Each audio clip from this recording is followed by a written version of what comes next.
first 15 plays are scripted on how you're going to be able to have success versus the defense. They're the only team who hasn't scored the first quarter point. As They're a down defender, 23-0. that's our biggest fear within the game, the first 15, because we know we're going to get schemed up and it's going to be something we haven't seen. And so you're sitting there as a football team or as an organization and you see all the talent on offense. How can we not build a lead? How do we start every game slow? That was the get-up crew today on the Eagles offense. How do they consistently keep starting slow? How is this team constantly not able to score in the first quarter of games? They're the only team in the league. They have issues, Harry Douglas, Jason McCourty, Dan Orlovsky, with the Eagles' game plan. Orlovsky said earlier, the Eagles are the most unprepared NFL team in the league. We'll get thoughts on that. One thought every game and more thoughts on the Eagles and Giants is, yeah, people aren't happy. People are starting to look at this team, Casey Joyner. When you see a team that does not score in the first quarter, Orlovsky said something. At the end of games, that's on players. At the start of games, that's on coaching. These first 15 plays when they get scripted and come out. So a team that's not performing on those opening drives or their opening the quarters of a game, how do you kind of relay that and look at what Philadelphia is having problems with? I'll give you a little bit of a thing from Bill Parcells years ago. He said that when it came to facing teams like that, he said, you just want to survive the first 15 plays. He said, if you're down, you know they've given you your best shot. And now you can, as a defense, now you can take things in accordingly and go take a different path. He said, so we knew they'd attack us that way. I think the Eagles might be saying, what we want to do with the early plays is try and get a sense of what you're doing so we can attack you more effectively later on. Not that you don't want to have success, you're not trying to put things together.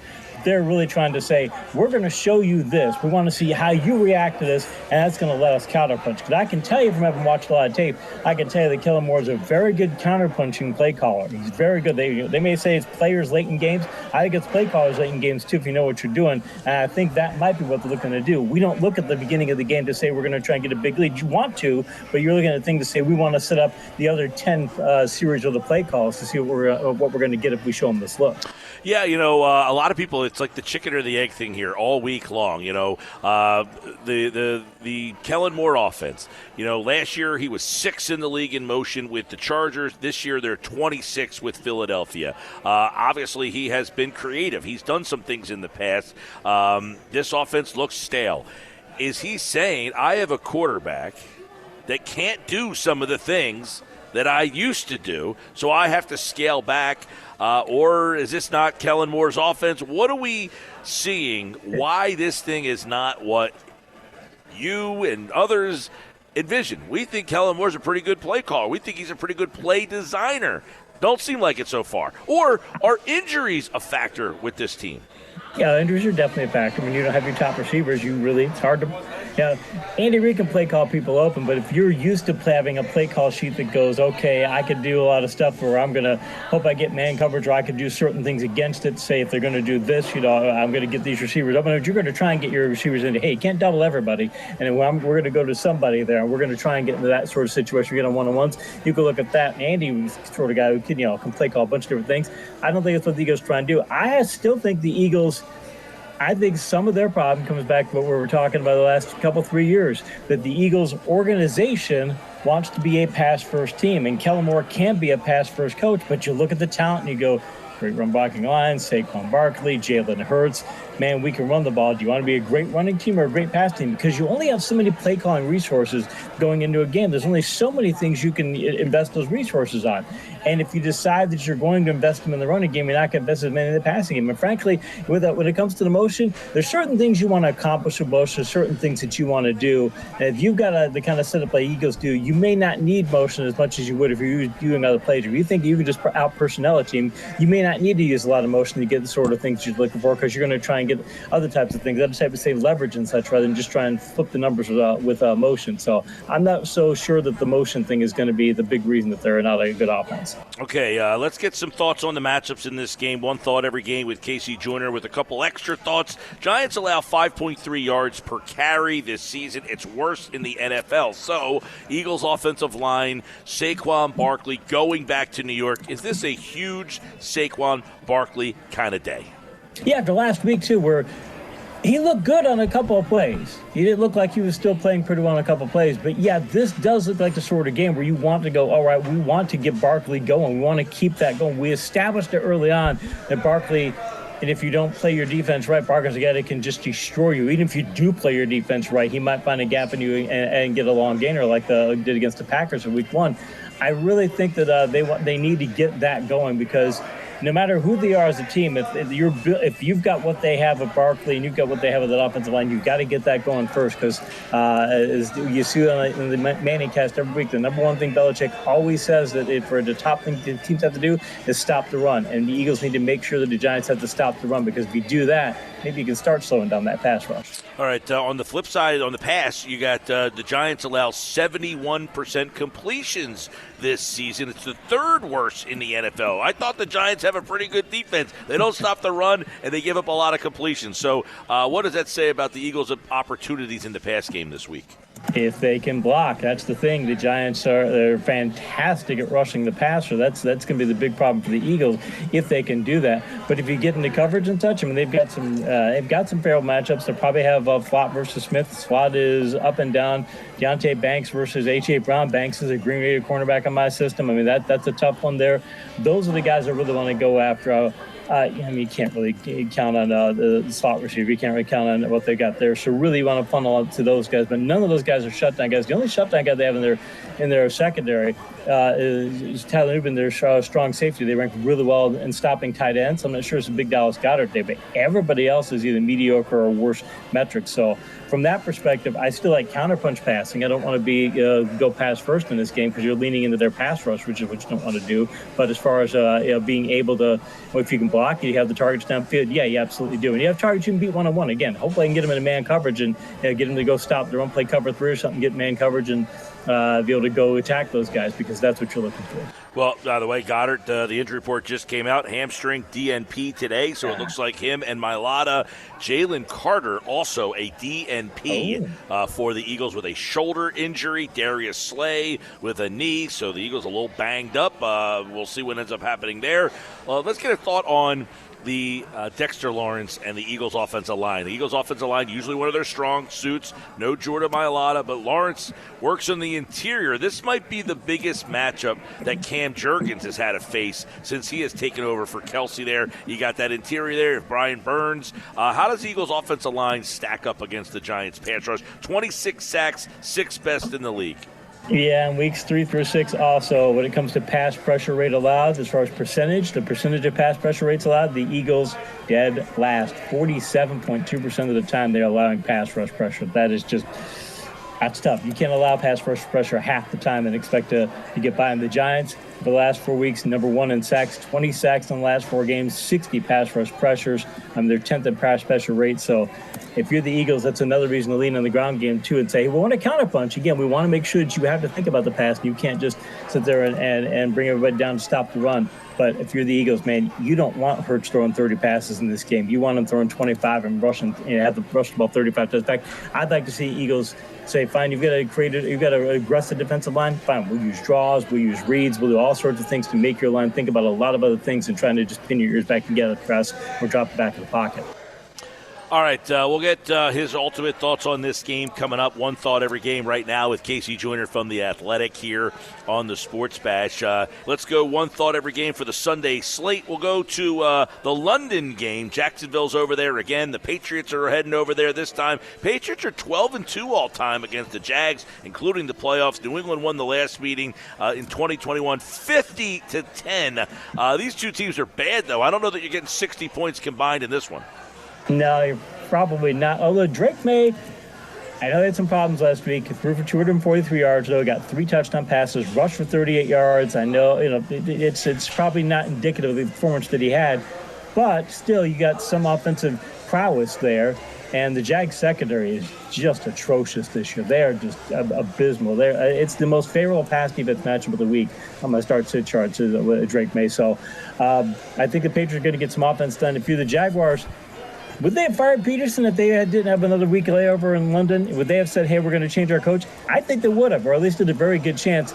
players will sense that. Players will know, hey, this guy might be gone. And if your players think the coach is going to be gone, yeah, your effectiveness is really, really down. So I'm taking the Patriots. All right, one thought every game. Let's go to the Sunday afternoon slate. That, of course, is the London game, 9:30, Patriots-Jaguars. Let's go to Seahawks and Falcons. Seahawks, they lost 3 straight games after winning 3 straight games to open the season. The Falcons have won 3 straight games after losing 2 of 3. So the Falcons, the team that's the hot one, or the Seahawks ready to bounce back?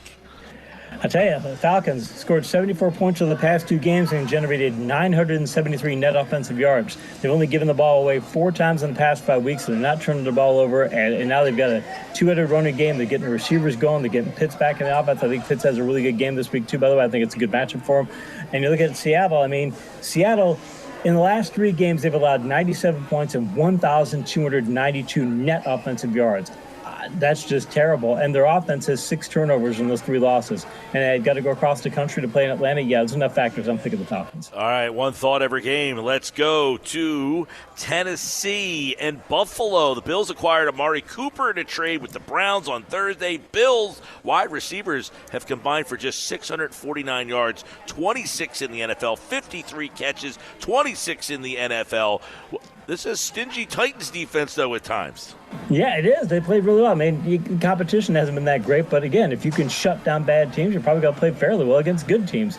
And Cooper, I think he'll be good for them long term. I've been telling fantasy managers, don't think about starting him this week just because changing teams and all that, and this is a very good defense. And mind you, Buffalo, though, a big thing for Buffalo this year, and one of the reasons they're forward to, despite having some up and down performances, doing really well at times and not so good others, only 2 giveaways in the whole year. And their defense has generated at least 1 takeaway in every game, so they tend to win that. And Levis, the Titans passing game, 104 a few net passing yards on 3 occasions, and Levis turns the ball over all the time, too. Definitely take a Buffalo big. All right, one thought every game. The Bills with Amari Cooper for his first game down there. Bengals and Browns. Burrow 1-5 against the Browns. Most losses versus any team. Is that about to change?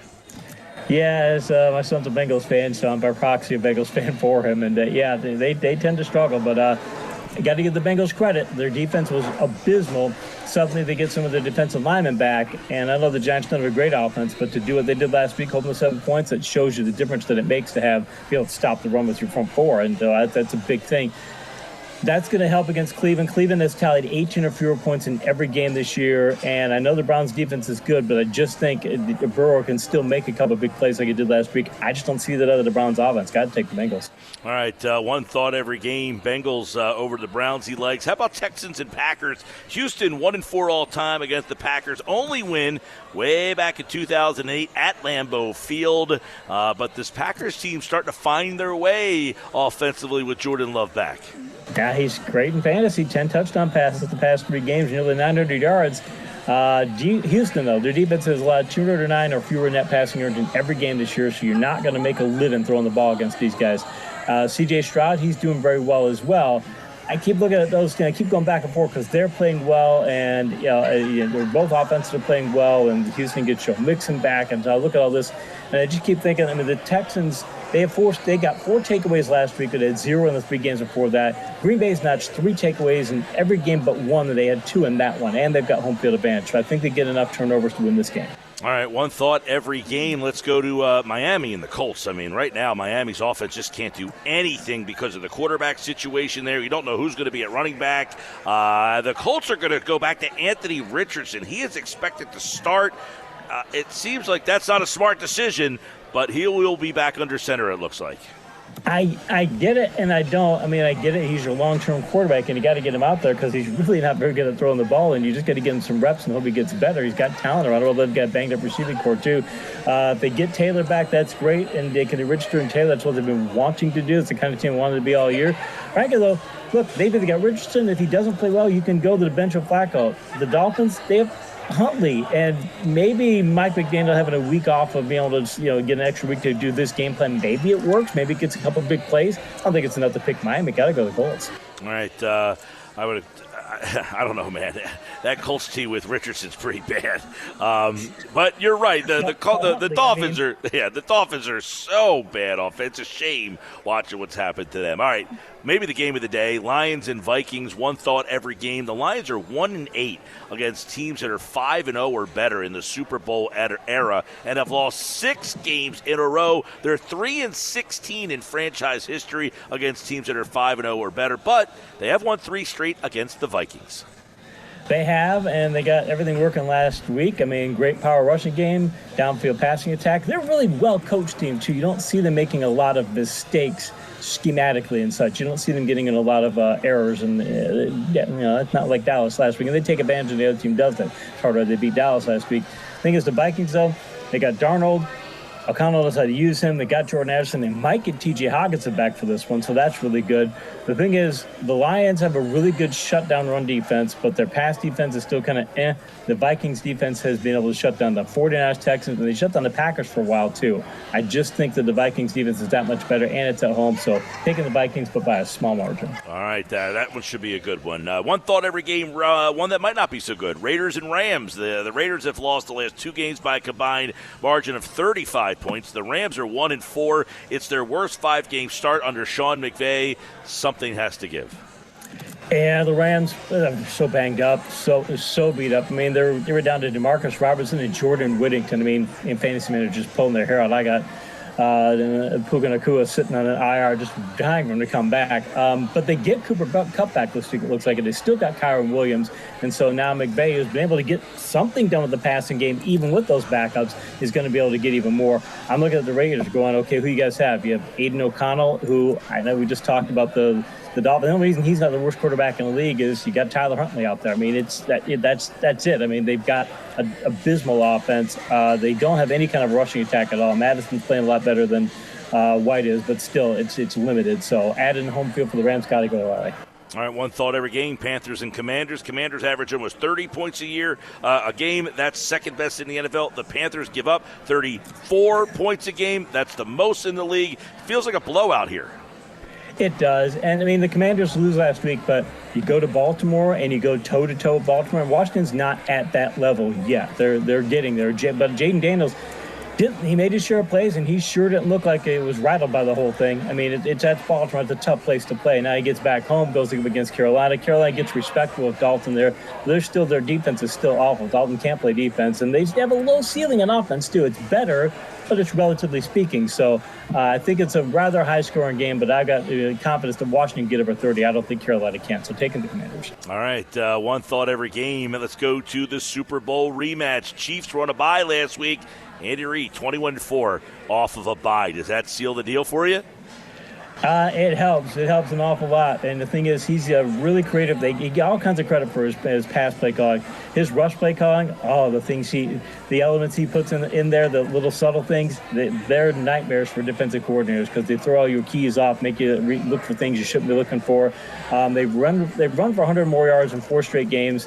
They've got 22 more points on the scoreboard in all but 1, and their defense is playing a whole lot better. I mean, their defense looks like last year. It didn't look like that earlier this year. The thing is, the Niners, Kittle's playing great. They still got the running game going. They haven't even really got Ayuk going. You haven't got Samuel going either, and they're still putting up tons of points. I think they can break those people out. I'm really going to take San Francisco because they're at home, because they have that big playability. I mean, I like Andy off a bye week, but I just don't think his offense has enough octane right now. All right, that should be a good one. Of course, you can listen to that game after the Eagles and the Giants right here on 97.3 ESPN. Let's go to the Sunday night game, Jets and Steelers. Of course, Devontae Adams is now with the Jets, but Russell Wilson looks like he will start for the Steelers.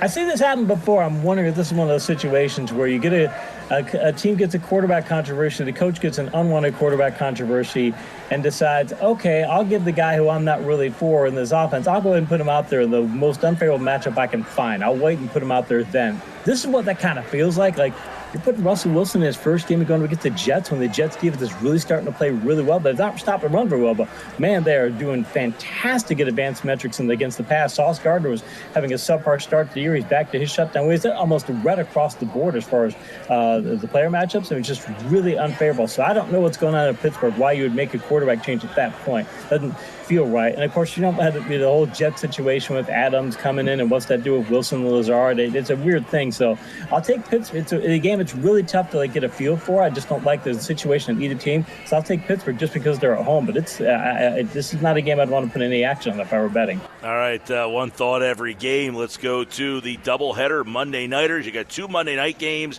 Ravens and Bucks. Kind of interesting one here. Ravens lead the series 5-2. They've won the last 5 meetings, and Lamar Jackson is 17-5 as a starter in primetime. Best out of any quarterback since 1970s merger. That's saying something, too. And mind you, he's not even tops in the MVP odds right now. Should be. I think he's playing better. It's still Patrick Mahomes. I'm like, why? Mahomes is having an okay year, and Lamar Jackson's carrying Baltimore. So I think that'll change pretty soon if the trends keep going as they are. Baltimore, 4 straight games of 427 more offensive yards, 58 first downs the past 2 games, 106 points the past 2 weeks. Their defense is playing much better. They have yet to allow 100 rushing yards in a game. I know Tampa did a lot of things well in the last week, and we put 51 points and they have 277 rushing yards. All that's good, but the Bucs have allowed 63 points in the past 2 games. They're probably going to be in a shootout. I'll just take Baltimore because they have a somewhat better defense. I still think their offense, as good as Tampa's is, I think Baltimore's offense overall is better. So take the Ravens. All right, one thought every game. That one should be a fun one, by the way, on Monday night. And the last one is an ESPN Plus game, by the way. It is Chargers and Cardinals. The Chargers give up just 13 points a game this season. It's fewest in the NFL. They have not allowed more than 20 points at all this season. But this is a feisty little Cardinals offense. It is. They fight hard. They're well coached. They give you a lot of effort. The problem for them is Kyler Murray. He was the worst downfield passer in the league in fantasy points on vertical passes. He was worse in the league in 2022 and 2023 on a points per game basis. He had a bad week once, and I wrote about it. He had a great week, too, and it's like, he had a great week, too. He's vertical passing. Marvin Harrison's back there. Well, you know what? They've been terrible since week 2. He's in fact, from week 3 on, he's 26th in the league in vertical pass points per game, and Harrison's banged up. I just think that the Cardinals, our offense is nowhere near what it should be because of that. And the Chargers, Herbert's getting healthier. J.K. Dobbins looks great, and the Chargers defense is playing well. Even though it's a road game, I'll take Chargers. All right, there you go. One thought every game. You can listen to the Eagles and the Giants this Sunday. Coverage at noon, kickoff at 1 on 97.3 ESPN. Giants have a feisty little defense. Their offense going to get Neighbors back, maybe Devin Singletary. Do they have enough offensive firepower, or is this the week that the Eagles finally kind of break out? I said this before when it comes to the Eagles, that, again, you need to decide that you're a run-first team. Don't, I know all the analytics and say passing, and, I have that argument at any time about run versus pass and which is the better way to go. But, look, this is a game you need to run the ball. You do not want to be having Jalen Hurts drop back 35 times against this pass rush with that offensive line. If they do that, and I think they will, they'll get a win. I don't want to say handily, but they'll definitely get the win. Caveat by saying I'm going to pick the Eagles because I think they'll do that. If the Eagles go to a pass-first mode and they lose, they got no one to blame but themselves. Casey Joyner gives you one thought every game each week on the Sports Bash. On Tuesday, he'll look back at all of those games and give us one thought on every game again. And, of course, right here on the Sports Bash Live on 97.3 ESPN. Check out Casey Joyner over at The Athletic and, of course, here on the Sports Bash. All right, buddy. Good to see you. Appreciate it, Mike.